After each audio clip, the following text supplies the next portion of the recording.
Dear Papa Dudut, sa lahat po ng mga nakatutok ngayon, huwag kalimutan na mag-like, mag-share, at mag-subscribe. Sa totoo lang, ay nagdadalawang isip talaga ako na ibahagi sa programa ninyo ang kwento ko ng buhay. Dahil aaminin ko po sa inyo na masyadong mabigat yon sa dibdib. Lalo na kapag naaalala ko yung mga mapapait na nangyari sa buhay ko noon. Pero may nagpayo sa akin na huwag daw akong matakot na ikwento ang buhay ko sa ibang tao. Dahil ayon nga sa mga nakakakilala sa akin ay kapupulutan daw ng aral ang aking totoong kwento ng buhay. Kaya heto, nagkaroon na rin ako ng lakas ng loob para ibahagi sa inyo ang kwento ko, Papa Dudut. Tawagin mo na lamang ako bilang Mia. At ngayon ay nakatira dito sa Santa Maria, Bulacan. Sa totoo lang, aaminin ko sa inyo na dating mananayaw din ako dati sa mga nightclubs at minsan na ring naging torera. Oo, Papa Dudut. Nagsimula ako bilang isang madumi at walang kahihiyang babae. 15 anyos pa lamang ako noong una akong maging prostitute. Pinasok ko ang ganitong larangan dahil na rin sa kagipitan sa pera. Patay na kasi ang mga magulang ko at nakatira ako sa bahay ng lola ko samantala. 9 kaming magkakapatid at ako ang pangatlo. Yung pinakamatanda kong kuya ay isang call boy na namatay sa HIV/AIDS noong 2010 lang. Habang ang pangalawa sa nakakatanda kong kapatid ay isang gun for hire pero nahulog sa kamay ng otoridad at walang awang sinalvage noong 2008, Papa Dudut. Bilang ako ang natitirang pinakamatanda sa magkakapatid ay ako ang sumalo ng lahat ng responsibilidad. Sa mga kapatid ko, naging prosti ako dahil yun lamang ang alam kong paraan para kumita ng malaki. Dahil walang matinong trabaho akong mapasukan noon dahil elementary lang ang natapos ko bilang babaeng bayaran. Marami akong nakasiping at nakarelasyong mga lalaki. Sa edad ko rin yon ay nakatatlong aborsyon na rin ako. Pero noong mga panahong iyon ay bato ang puso ko. Hindi ako marunong magmahal, ngunit isang gabi ay hindi ko akalaing magaganap noon ang isang pangyayari na siyang magpapabago ng buhay ko habang nasa presinto. Isang mabait na pulis ang aking nakilala. Anong pangalan mo? Tanong niya sa akin habang nagtatype sa kanyang computer. Mukhang ilalagay niya doon ang mga impormasyong makukuha niya sa akin. Mia po, sagot ko. Kinakabahan pa rin kasi ako. Hindi ko alam kung makukulong ako ng matagal o hindi. Saan nakatira? At saka, ilang taong ka na? Tanong pa niya sa akin. Sa Santa Cruz po, 17 years old pa lang po ako. Tugon ko habang nakatingin sa kamay ng pulis na nagtatype. Tama ako ng hinala. Menor de edad ka pa lang, wika ng pulis. Samantala, hindi na ako nakatiis at nagpa siya akong magtanong sa kanya. Sir, makukulong po ba ako ng matagal? Huwag kang mag-alala, hindi ka namin ikukulong. Sagot ng pulis sa akin. Dinala ka lang namin dito dahil para imbestigahan ang mga ikukulong namin. Ay yung mga amo ninyo, kakasuhan namin sila ng child abuse dahil nambubulahaw ng minor de edad. Unti-unti akong sumulyap sa pulis at nakita kong nakangiti siya sa akin. Aaminin kong nakaramdam kaagad ako ng paghanga sa kanya dahil sa angking kakisigan niya. Hindi naman siya katandaan at may palagay akong kapapasok lamang niya bilang pulis. Pero agad din akong natauhan dahil sigurado ako na sa edad niyang iyon ay may asawa o girlfriend na siya. At malabo siyang magagusto sa akin. Teka, matatanong ko lang, bakit ka nauwi sa ganitong trabaho? Tanong sa akin ni Mr. Gwapong Pulis. Sir, sa totoo lang po, ayaw ko po talaga sa trabaho ko. Kaso kailangan ko lang talagang kumapit sa patalim. Dahil ang lola ko po may sakit, tapos ako pa ang nag-aalaga sa 4 kong mga maliliit na kapatid. Sagot ko sa tanong niya sa akin, nasaan ang mga magulang mo? Usisa pa niya. Patay na po sila, sir. Si nanay po, namamatay po sa pulmonya. Si tatay naman po, na salvage. Nang katulad ninyong mga pulis. Kwento ko. Bakit naman? Tanong pa niya sa akin. Mukhang interesado si Mr. Gwapong Pulis sa aking buhay. Kasi po, all daper po kasi si tatay. Pero may protector po siyang pulis. Kaso po, nagagalit po sila. Kaya hayun po, kinidnap po nila at pinatay si tatay. Dagdag ko. Medyo nahihiya ako. Dahil baka ma-offend ang kaharap kong pulis. Ganun ba? Nakakalungkot naman, sabi ng pulis.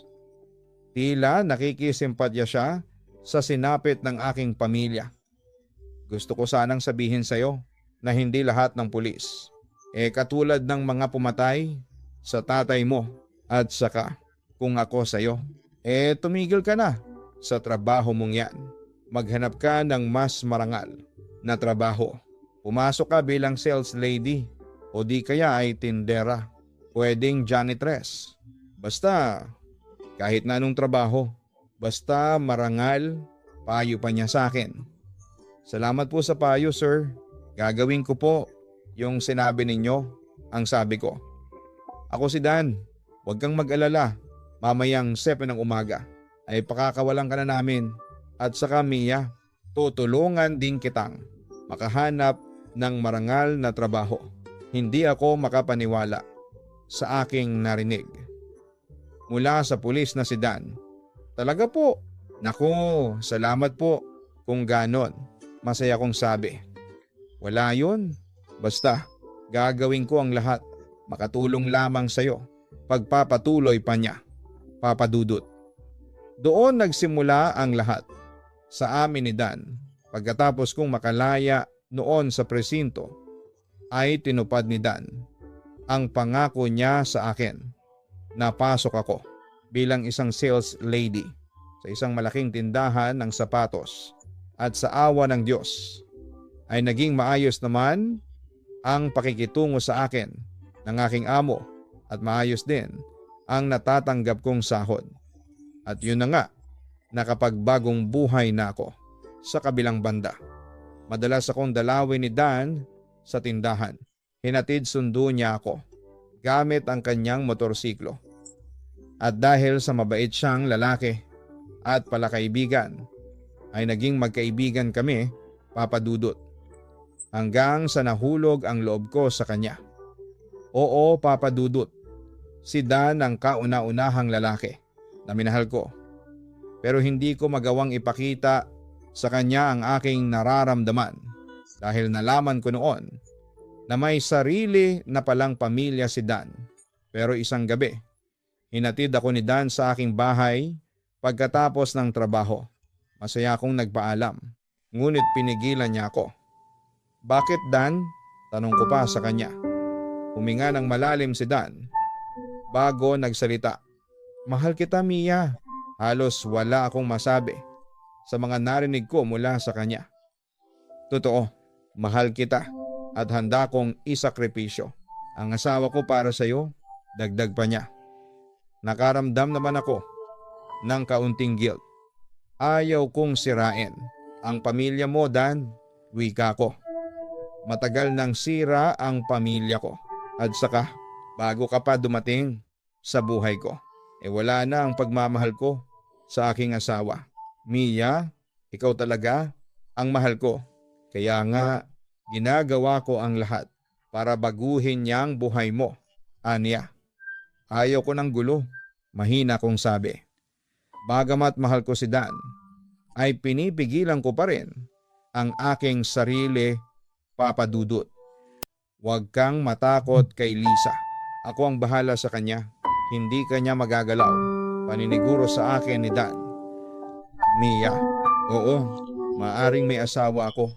Pero pipigilan pa ba natin ang mga sarili natin? Samantalang nagmamahalan naman tayong dalawa, Papa Dudut. Nung una ay nag-aalinlangan talaga ako na patulan si Dan. Dahil kahit na babaeng bayaran ako ay paminsan-minsan ay nakokonsensya rin ako. Dahil ayaw kong makasira ng pamilya. Pero sadyang agresibo si Dan na maging kami. Kaya bumigay din ako at nagkaroon kami ng relasyon. Sa madaling salita, naging kabit niya ako, Papa Dudut. Samantala, nagpasya kaming dalawa na manirahan sa iisang bubong. Nangupahan kami sa maliit na bahay. Nakatabi lamang ng aking bahay at doon ay namuhay kami ni Dan na parang tunay na mag-asawa. Naramdaman ko naman sa kanya na totoo ang pagmamahal niya sa akin. Kaya hindi na rin ako nagsisisi dahil din kay Dan. Kaya umayos ang buhay ko. Na dati ay punong-puno ng kapighatian. Ngunit tulad ng inaasahan ay maraming tumutol sa relasyon namin ni Dan. At isa na roon, syempre ang pamilya ng lalaki. Isang araw, habang nag-aalmusal kami ni Dan, ay tumawag sa kanyang cellphone si Lisa. Kusa niyang ni-loudspeaker yon para marinig ko ang kanilang usapan. Dan, nakikiusap ako sa iyo. Bumalik ka na sa bahay. Mangiyak-ngiyak na wika ng asawa ni Dan sa kabilang linya. Mahal na mahal kita. Dagdag pa nito. Bakit ba ang kulit mo ha, Lisa? Ilang beses ko nang sinabi sa iyo na hiwalay na tayo. Ayaw ko nang bumalik pa sa iyo. Pagmamatigas ni Dan. Sa kabilang banda ay nakaramdam ako ng konsensya noong mga oras na yon. At aaminin kong labis akong naaawa sa babae sa kabilang linya. Hindi na kita mahal. Pagpapatuloy ni Dan sa kanyang asawa. Matuto kang tanggapin ang katotohanan. Hindi ako papayag na basta-basta mo na lang akong hihiwalayan. Pagmamatigas ni Lisa sa kabilang linya. Kung hindi ka babalik sa akin, idedemanda ko kayo ng kabit mo. Pagbabanta pa nito kay Dan. Sige, gawin mo. Hindi ako natatakot, Lisa. Paghahamon naman ni Dan. Pero ng mga oras na yon ay kinabahan ako, Papa Dudut. Baka totohanin ni Lisa ang kanyang banta at makulong kaming pareho ni Dan. Pagkatapos ay nakita kong binaba ni Dan ang kanyang cellphone. Alam kong labis din siyang nag-aalala. Kaya naman lumapit ako at sinubukan ko siyang i-comfort. Huwag kang mag-alala, Mia. Kahit na anong mangyari, ipaglalaban ko ang pagmamahala natin. Yan ang assurance niya sa akin, Papa Dudut. Naging maayos naman ang araw na yon.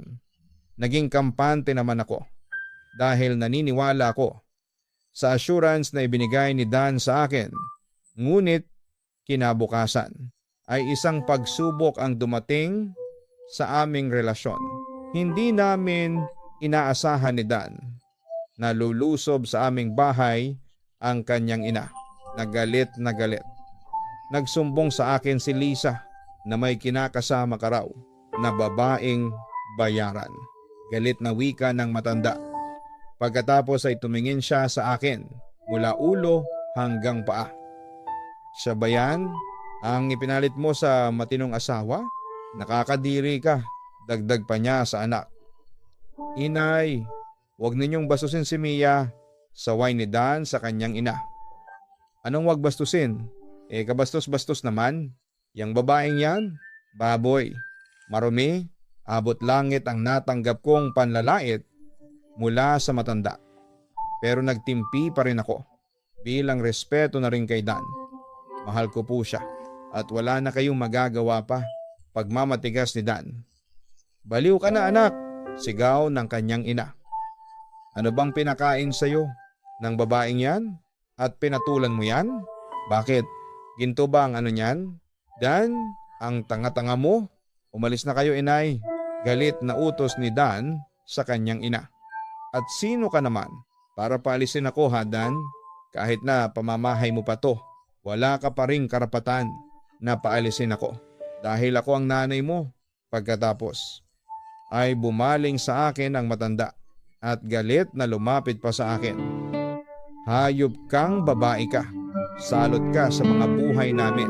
Pagkatapos noon ay nagpakawala siya ng mga mabibigat na sampal sa aking mukha.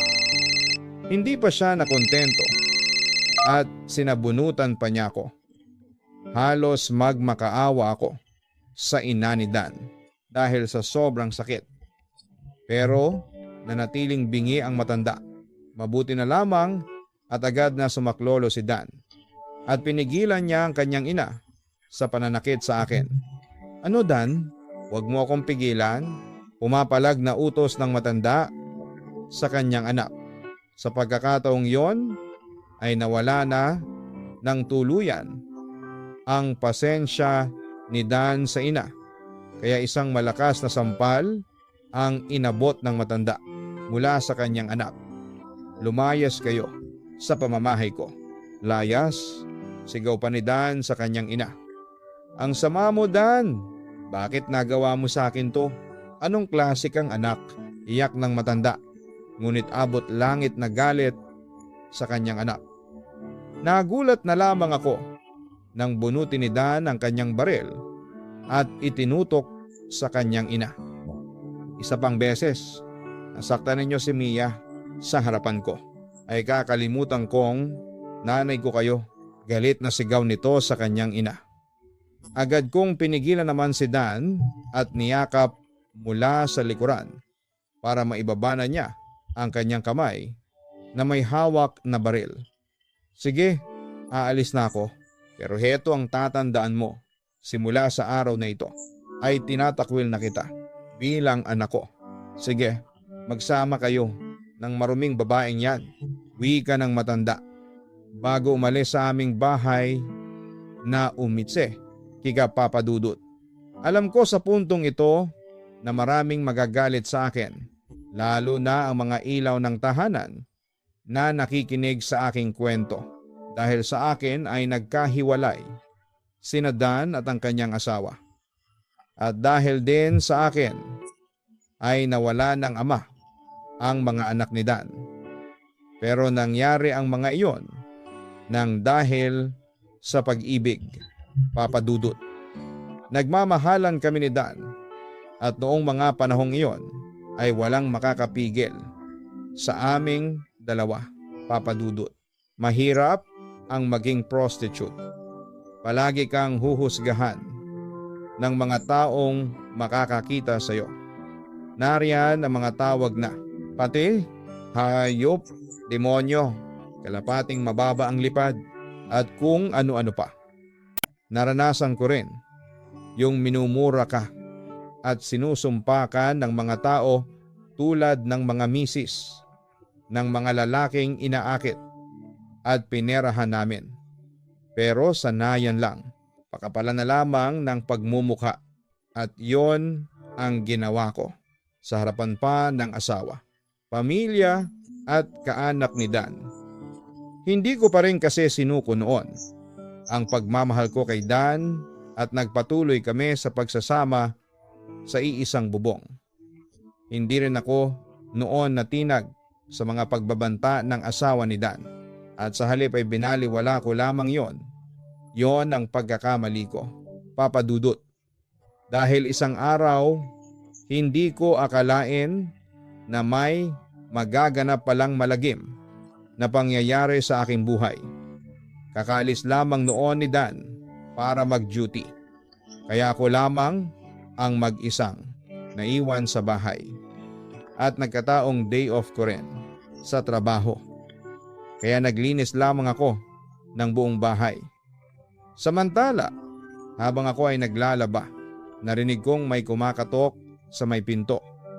Sigurado akong hindi yon si Dan, pero nagpasya pa rin akong buksan ang pinto para alamin kung sino ang aking bisita. Pero laking gulat ko nang tumambad sa akin ang asawa ni Dan na si Lisa, kasama niya ang isang lalaki na napakapamilyar sa akin.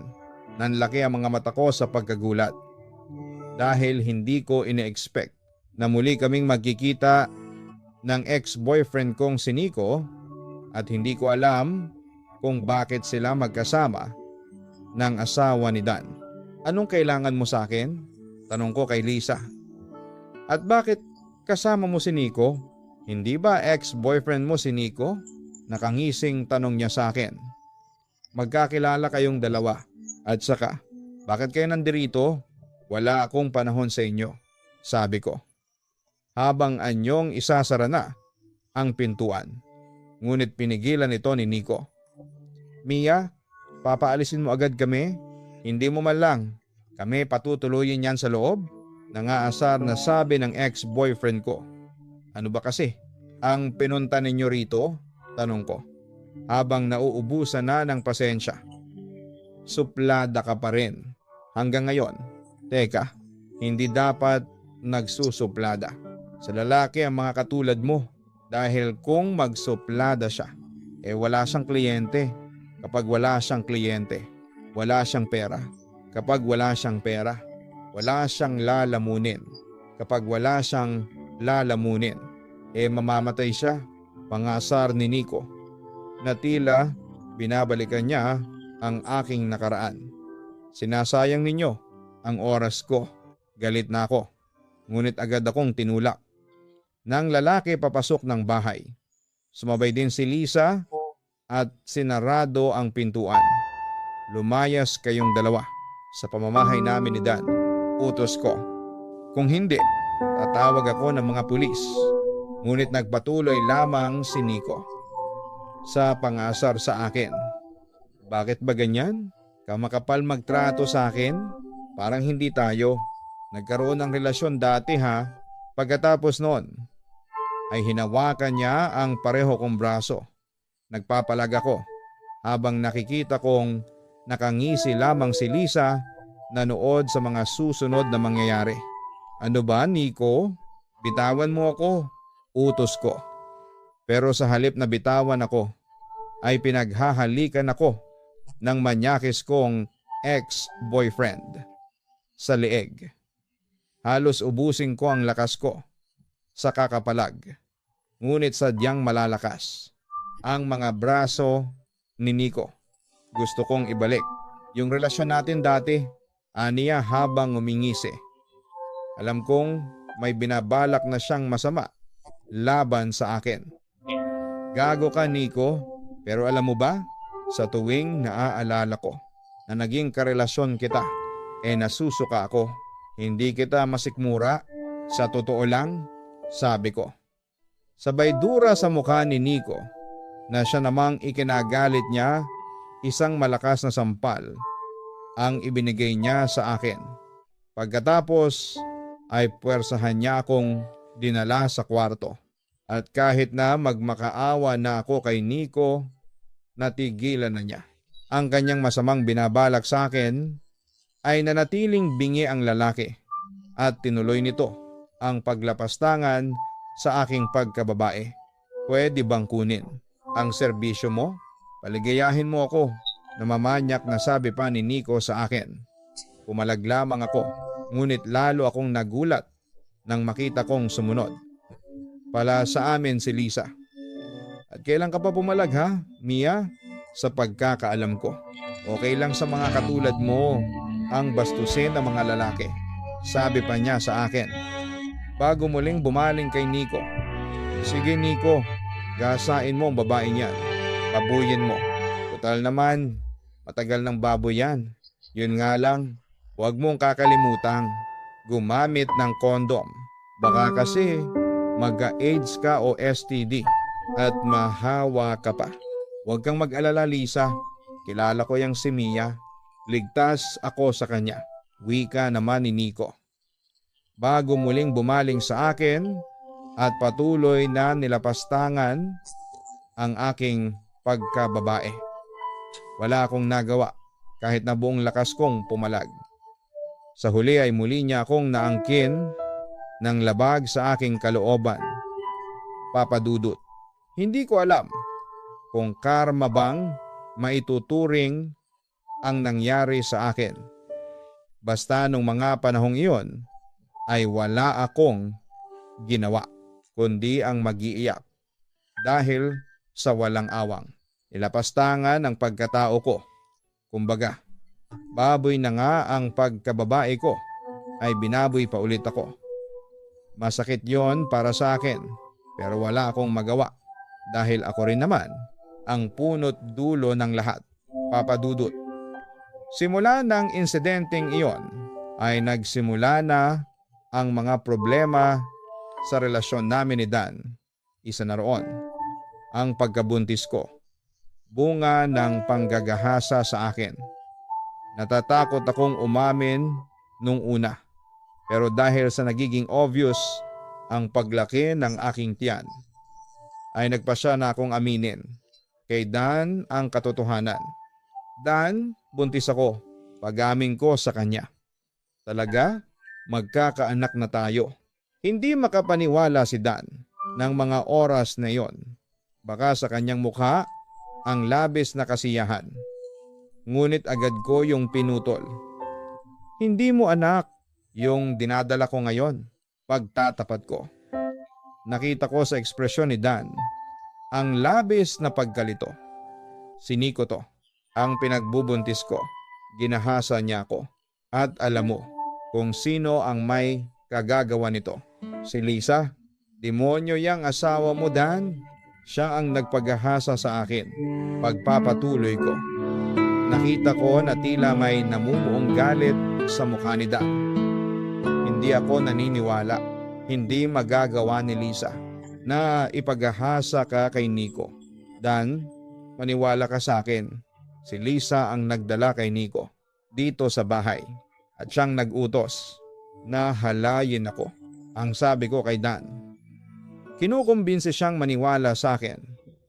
May nakapagsabi sa akin na may relasyon kayong dalawa ng lalaking yon.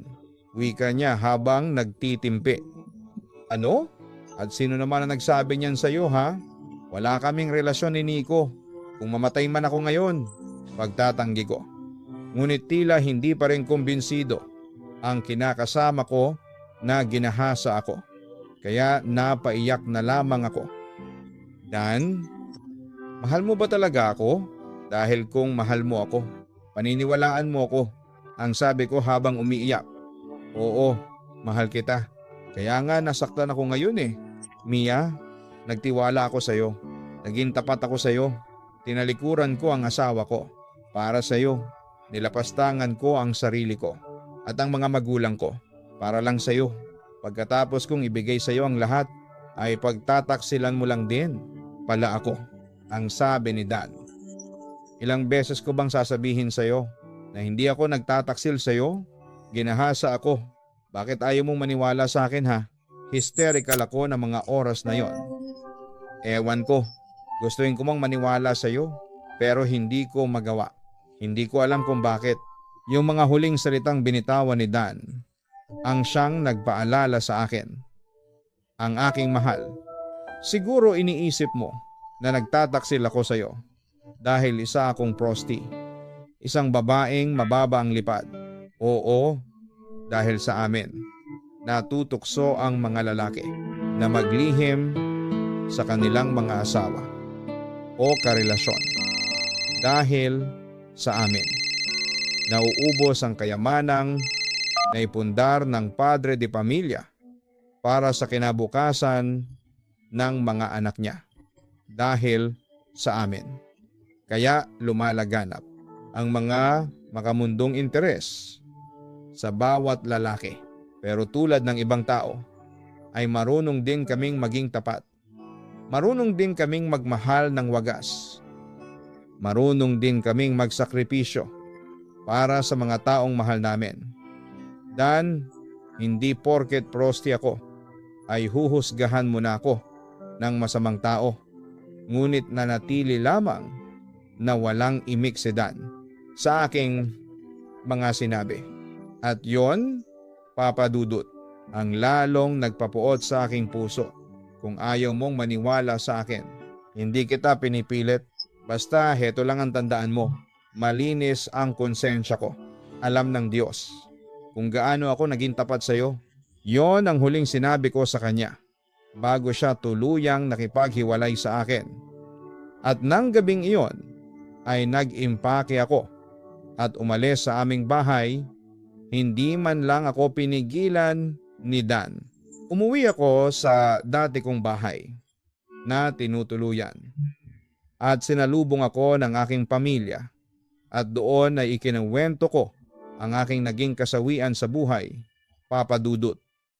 Masakit sa akin ang nangyari pero wala akong maingawa noon kundi ang tanggapin na lamang ang katotohanan.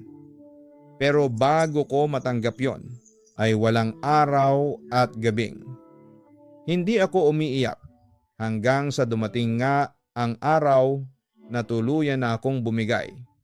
At isa sa mga nagawa ko noon ay ang pagpapalaglag sa anak ko. Bunga ng panggagahasa sa akin ng lalaking kinamumuhian ko. Pagkatapos noon ay muli akong bumalik sa pagsasayaw at pagbebenta ng laman dahil sa tingin ko ay yun ang isa sa mga paraan para makalimutan ko si Dan. Pero nagkamali ako, Papa Dudut.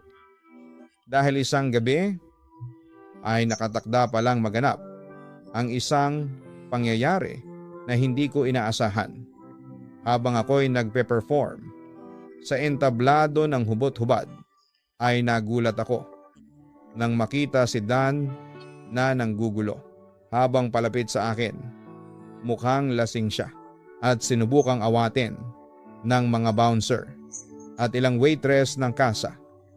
Ngunit biglang binunot ni Dan ang kanyang baril at nagpakilalang pulis, kaya umatras ang mga umaawat sa kanya. Pagkatapos ay pumunta siya sa entablado at hinawakan ng aking kamay. Sumama ka na sa akin, uuwi na tayong dalawa, utos sa akin ni Dan. Ngunit pumalag ako at pilit na kumakawala sa kanyang pagkakahawak. Pakiusap Dan, huwag mong sirain ang kabuhayan ko. Ang sabi ko sa kanya. Pera? Pera lang ba ang nagpapaikot sa mundo mo? Ayan na ang pera sa'yo na ang lahat ng yan. Basta sumama ka lang sa akin, ang sabi ni Dan, na walang balak na bitawan ang aking kamay. Nagmamakaawa ako sa iyo. Sumama ka na sa akin. Nangangako ako sa iyo na tutulungan kitang magbagong buhay. Lilinisin kita ulit. Mahal na mahal kita. At handa akong gawin ang lahat para bigyan ka ng magandang buhay. Pero sa huli ay nagdesisyon pa rin akong wag nang sumama sa kanya. Walang nagawa si Dan kundi ang tanggapin ang katotohanan at umalis sa aming kasa na talunan, umiiyak. At hindi ko na rin po pinatuloy ang pagsasayaw ng hubot-hubad sa entablado. At sa halip ay maagang umuwi na lamang sa aking bahay. At doon ko iniyak ang lahat, Papa Dudut. Kahit na nakipaghiwalay ako kay Dan, ay aminin kong mahal ko pa rin ang aking mahal. Pero hindi ko pwedeng ipilit ang mali. Kaya naman sinikap kong kalimutan na lamang ang lalaking iyon. Samantala, ninais ko pa rin makaalis sa pighating dinaranas ko. Nagpa siya akong tumigil ulit sa pagbebenta ng laman at sinubukan ko ulit maghanap ng marangal na trabaho. At sa awa naman ng ating Panginoon ay nakahanap naman ako. Naging factory worker ako sa isang pagawaan ng chicharon at doon nagsimulang makabangon ako. Tinulungan na rin ako ng mga kapatid ko na maghanap buhay sa pamamagitan ng pagiging working student. At yun nga, Papa Dudut, unti-unti naman kaming nakakaluwag na sa buhay. Lumipas ang maraming taon ay naging masagana naman ang buhay namin. Nakapagtapos din ng pag-aaral ang dalawa kong kapatid. Pagkatapos ay nagtayo kami ng sariling paggawaan ng chicharon dito sa Santa Maria, Bulacan. Nagsimula kami sa pakonti-konti hanggang sa unti-unting nakilala ang aming chicharon at dumarami na ang orders. At noong 2018 lamang ay nakabili kami ng lupa at doon na namin tinayo ang aming chicharon factory. Sa maraming taon na lumipas ay nag-focus na lamang kaming magkakapatid sa aming negosyo. Hindi na rin ako nag-asawa. At nakalimutan ko na rin noon si Dan, kaya hindi na ako umasa na magkikita pa kami, Papa Dudut. Pero nagulat na lamang ako na isang araw ay bumungad sa akin si Dan para mag-deliver ng in-order naming kilo-kilong pork skin. Hindi rin makapaniwala si Dan nang makita ko. Bakit? Kasama ka sa mga nag-deliver ng in-order namin. Sa supplier? Tanong ko. Ako yung supplier ninyo. Nakangiti niyang tugon sa akin. Ibig sabihin, ikaw ang may-ari ng meat shop na kinukuhanan namin. Ng pork skin, hindi pa rin ako makapaniwala ng mga oras na yon. Kumusta ka na, Mia? Matagal din tayong hindi nagkita. Masaya ako at umasenso ka na sa buhay. Ang sabi pa niya. Deep inside ay nakaramdam ako ng tuwa sa aming muling pagkikita. Mabait ang Diyos, Dan. Tinulungan niya akong magbagong buhay. At oo, sobra-sobra pa ang ibinigay niyang biyaya sa aming magkakapatid. Ang kwento ko. Pagkatapos noon, Papa Dudut, ay marami pa kaming pinagkwentuhan ni Dan. Isa na roon ay ang pagkakasibak sa kanya bilang pulis dahil na-involve siya sa isang kontrobersya. Kaya naman naisipan na lamang niya na magnegosyo ng piggery para masuportahan ang kanyang mga anak. Taong 2012 din ay tuluyan nang naghiwalay sila ng kanyang asawang si Lisa at 2016 ay namatay ito sa sakit na cancer. Kaya nung nagkita kami ni Dan ay balo na siya. Samantala ay muli kaming nagkaroon ng komunikasyon ni Dan. Nung unay tungkol lamang sa negosyo ang aming pinag-uusapan hanggang sa nauwi ito sa pagkakaibigan. Hindi nagtagal ay naramdaman ko na lamang na sa kabila pala ng lahat ng nangyari sa amin ay mahal ko pa rin pala siya. Pero hindi ko yon pinahalata dahil ayaw ko rin magpadalos-dalos ng desisyon. Hanggang sa isang araw ay inaya ako ni Dan na lumabas at mag-dinner at doon ay ipinagtapat niya sa akin ang kanyang totoong nararamdaman. Mia, una sa lahat, patawarin mo ako kung hindi naging maganda ang kinahinatnan ng pagsasama natin noon dahil hindi ako nagtiwala sa iyo.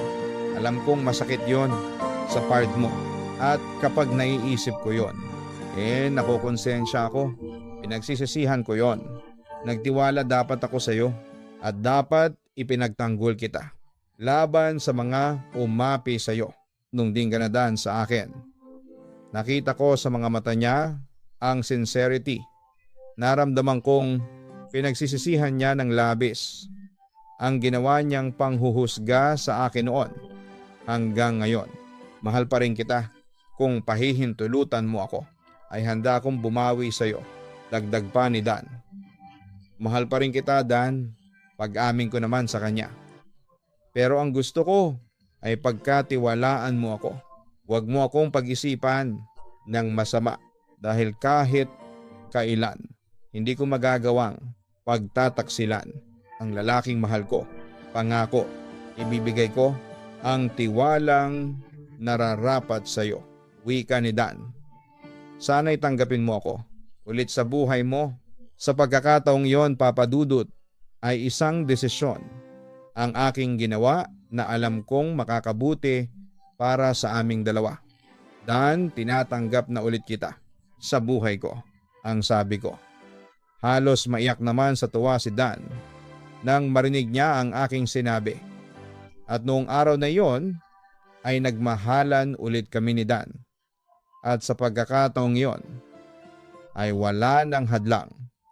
Dahil pareho namang kaming malaya, hindi na rin tumutol ang ina niya dahil ang gusto lang niya ay maging masaya ang kanyang anak. Masaya kaming nagsama ni Dan, pero sa pagkakataong yon ay bilang mag-asawa na. March 16, 2019 ay nagpakasal kami at mula noon ay masasabi kong going stronger pa rin ang aming pagsasama. May dalawa na rin kaming anak na babae na pinangalanan naming Rollin at Abigail. Bukod sa ako na rin ang tumatayong ina sa mga anak ni Dan kay Lisa, Papa Dudut. Masasabi kong masaya na ako sa buhay ko ngayon.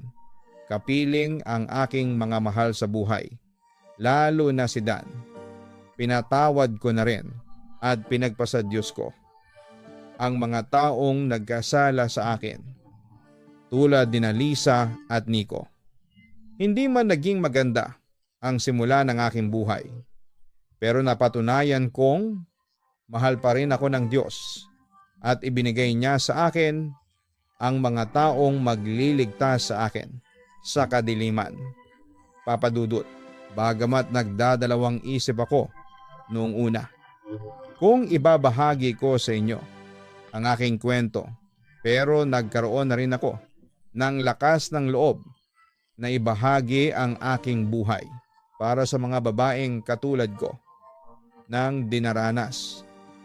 Kung ikaw ay nalulugmok sa iyong masalimuot na buhay, magdasal ka sa Panginoon, magbalik loob ka sa Kanya at huwag kang matakot na gumawa ng paraan para makatakas sa madilim na sandali ng iyong buhay.